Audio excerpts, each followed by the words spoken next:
The Honourable Leader of the New Democratic Party. Yesterday, in an exchange about the minimum wage, the Premier said that he thinks that working people have the right to be able to make enough to be able to afford housing and pay for their groceries. Now, this key word here, enough, there's an important economic number has been published today to define that in the 2021 Living Wage Report of the Canadian Centre for Policy Alternatives. The answer is Halifax, $22.05 an hour, Cape Breton, $18.45 an hour. Mr. Speaker, how does the Premier think we're going to get to a living wage in Nova Scotia if the government won't establish a minimum wage that will put us anywhere within striking distance of the goal? The Honourable Premier. Thank you, Mr. Speaker. And I'm not sure if the member is advocating now for a $22 minimum wage or an $18 minimum wage, or yesterday it was $15. But I think irrespective of that, the reality is that we do believe that this should be a province where everyone can achieve their opportunities, seize their opportunities, and thrive. And we do know as well, we have multiple shortages in our workplace. I talk to employers every single day that are offering $20 an hour, $25 an hour, and just can't find the workforce. So there are opportunities in this province. Do we need to do more to create more opportunities? Of course we do, and that is exactly where we'll continue to focus. Thank you, Mr. Speaker.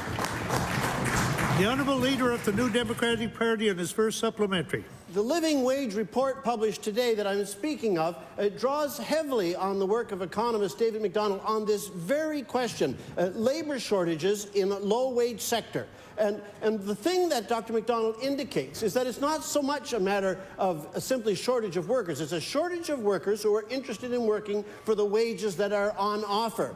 And he explains and points out that a higher minimum wage will draw more people into the service sector and thereby prevent a lot of businesses from having to close. Mr. Speaker, how does the Premier think businesses are going to get the employees that they need when he's telling everyone that a minimum wage that's practically $10 below a living wage is acceptable somehow in Nova Scotia? The Honourable Premier. Thank you, Mr. Speaker. And as a fact of the matter, I would never tell an employer what to pay somebody. Employers decide what to pay people. The minimum they can pay is a certain amount. They can pay whatever they want. So this is not a question of the government telling anybody a maximum what to pay. They'll pay. The market will supply itself. Will balance itself when it finds the labor is there and the wages are there properly. There's issues in the marketplace right now, no question. I think that most of the issues are on a shortage of labor side as opposed to an abundance of it. The Honourable Leader of the New Democratic Party on his final supplementary. Speaker, but the government establishes the minimum wage. Now, yesterday, when I questioned the Premier about Ontario's introduction of a $15 minimum wage, he indicated that he didn't think Ontario's and Nova Scotia's situations were comparable. And in some sense, that's true.